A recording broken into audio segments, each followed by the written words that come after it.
Chère Villebonnaise, chère Villebonnais, comme chaque semaine, je viens vous faire un point sur la situation dans notre commune et puis parler avec vous, bien entendu, de la situation présente. Alors j'ai déjà une bonne nouvelle à vous annoncer, à vous confirmer, parce qu'elle est la même que, heureusement, que les semaines précédentes. Au jour où nous sommes, lundi 20 avril, il n'y a eu à Villemont-sur-Yvette aucune personne décédée du fait de ce fameux Covid-19. C'est déjà une très bonne nouvelle. Alors nous sommes ce 20 avril dans une espèce d'entre-deux. Le président de la République a annoncé la fin des grandes mesures de confinement à partir du 11 mai, non pas le 11 mai, mais à partir du 11 mai.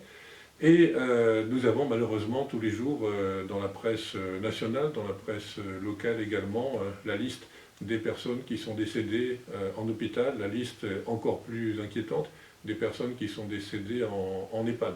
Alors, mon tout premier message ce matin, quelles que soient les nouvelles d'espoir, quelles que soient les bonnes nouvelles en ce qui concerne notre ville, surtout restez confinés, restez chez vous, ne sortez qu'en cas de nécessité absolue. On a tous besoin de faire des petites courses, on a tous besoin d'aller voir un médecin, d'aller voir un pharmacien, etc. Mais surtout, quand ça n'est pas absolument indispensable, restez confinés. Je vous redis, je vous rappelle, qu'il n'y a à ce jour aucun remède médical contre ce Covid-19, nulle part dans le monde. Le seul remède qui a fonctionné dans tous les pays de la planète et qui, j'espère, continuera à porter ses fruits, c'est le confinement, c'est le fait de ne plus se rassembler, c'est le fait de rester au maximum chez soi. Alors, vous le savez, pendant toute cette période, l'action municipale continue. Nous avons depuis le début, depuis le 17 mars, institué une cellule de crise qu'on appelle la cellule Covid-19 pour continuer, bien entendu, l'action municipale dans tous les domaines. Dans tous les domaines. Alors oui, on continue plusieurs fois par semaine des appels téléphoniques aux personnes fragiles, des appels massifs, plusieurs centaines. Nous continuons les livraisons de repas à toutes les personnes qui ne peuvent pas directement se déplacer. Nous avons institué, avec un très grand succès, des paniers, la livraison de paniers de légumes. Ce matin même, l'école a repris dans un groupe scolaire, non pas pour les petits Villebonnais, on en parlera tout à l'heure, mais pour les enfants de soignants et pour les enfants des personnes affectées à la sécurité et à la sécurité publique. Nous prenons donc tous les jours, chaque fois que nécessaire, un certain nombre de décisions liées à cette crise, bien entendu. Le conseil municipal n'étant pas encore officiellement installé, il n'y a aucune décision sur les grands projets de la mandature, c'est évident, mais je peux vous indiquer qu'une des dernières décisions prises concerne, par exemple, les facturations au forfait.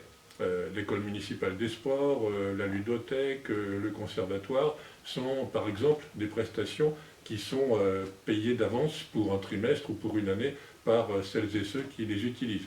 Voilà, nous avons pris la décision, dans chacun des cas, de ne pas pénaliser les Villebonnais, soit de leur faire un avoir sur une facture à venir, et pas forcément la facture de la même prestation, soit de prolonger les différents contrats. Tout cela vous sera détaillé sur le site de la ville et sera détaillé, bien sûr, via les réseaux habituels aux différents intéressés. Une discussion, j'allais dire un débat, une discussion s'est engagée avec quelques-uns d'entre vous par rapport aux masques. Alors des masques, nous en avons commandé beaucoup, nous en avons reçus de la part de la région, de la part du département également. Nous les avons distribués sur demande aux soignants de Villebon. Je peux vous dire que les demandes sont nombreuses. J'ai distribué vendredi matin, très précisément, aux 3 pharmacies de Villebon, un paquet de 1000 masques chirurgicaux à chacun des établissements. Donc il y a 3000 masques qui ont été distribués. Ils sont réservés aux Villebonnais de santé fragile, des personnes âgées, pas forcément toutes, parce qu'il y a des personnes âgées en très bonne santé, des personnes adultes, jeunes, moins jeunes, en situation de santé fragile, des bronchites chroniques, etc. Les pharmaciens vous connaissent, vous pouvez vous faire connaître, et vous pouvez aller chercher gratuitement dans l'une des 3 pharmacies de Villebon, donc ces masques, il y en a pour l'instant 3000, des masques chirurgicaux qui permettent de tenir 3-4 heures comme vous le savez. Nous avons également, en prévision du déconfinement, commandé une grande quantité de masques auprès de la plateforme d'achat de la région Île-de-France, mais aussi auprès de celle du département, d'une part pour le personnel communal, qui va reprendre ses activités petit à petit au fur et à mesure que le déconfinement sera annoncé par le gouvernement, et puis également, nous avons commandé 11 000 masques en tissu. en tissu lavable, donc réutilisables, et ces masques-là seront pour chacun des Villebonnais au moment du déconfinement. Je ne veux pas vous dire ce matin la manière dont ils seront distribués, mais bien entendu, lorsque nous en serons à des annonces gouvernementales précises, eh bien on vous indiquera comment vous pourrez gratuitement là aussi récupérer ces masques en tissu. Alors 11 000, ça couvrira toute la population une fois, même si c'est des masques réutilisables une bonne trentaine de fois parce qu'ils sont lavables, mais on espère évidemment que ce sera juste un amorçage et qu'à partir du moment où le déconfinement sera décrété en Île-de-France de façon plus massive, eh bien dans les pharmacies et pourquoi pas dans d'autres commerces, vous pourrez vous procurer des masques comme vous vous procurez des Kleenex ou autres matériel d'hygiène aujourd'hui. Alors ce déconfinement qui nous a été annoncé à partir du 11 mai, nous n'en connaissons pas aujourd'hui les conditions, ni pour les écoles, ni pour les crèches, ni pour les transports publics, ni pour la vie économique.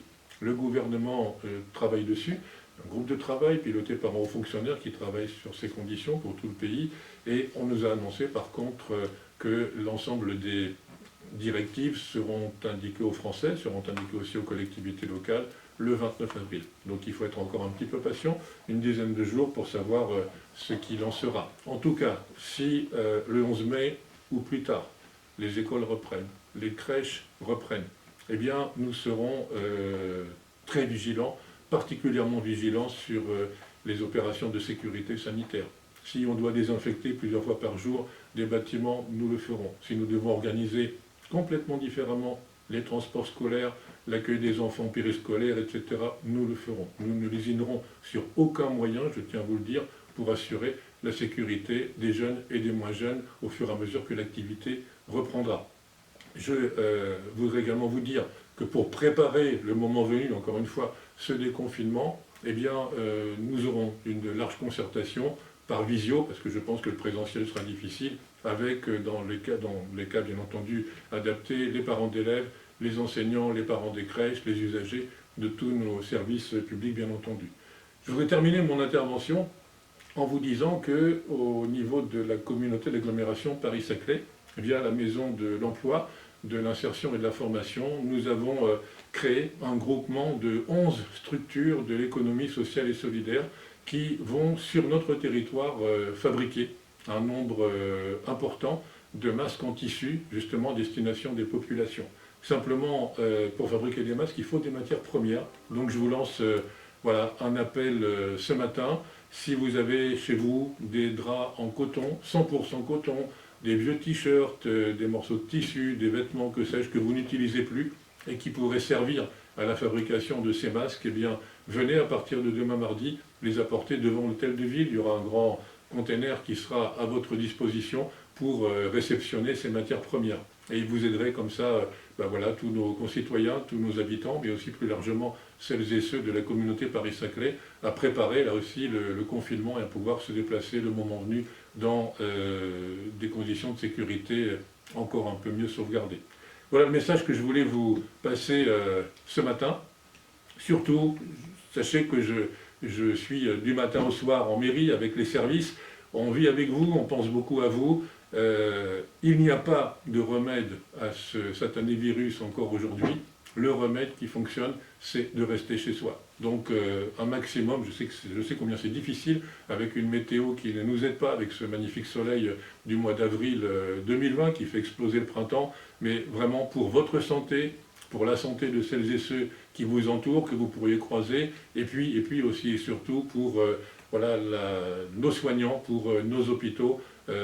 N'aggravez pas la situation sanitaire, donc je vous en supplie, restez chez vous. Bonne journée, bonne semaine et continuez à suivre le site de la ville qui vous donne en direct et tous les jours des informations importantes.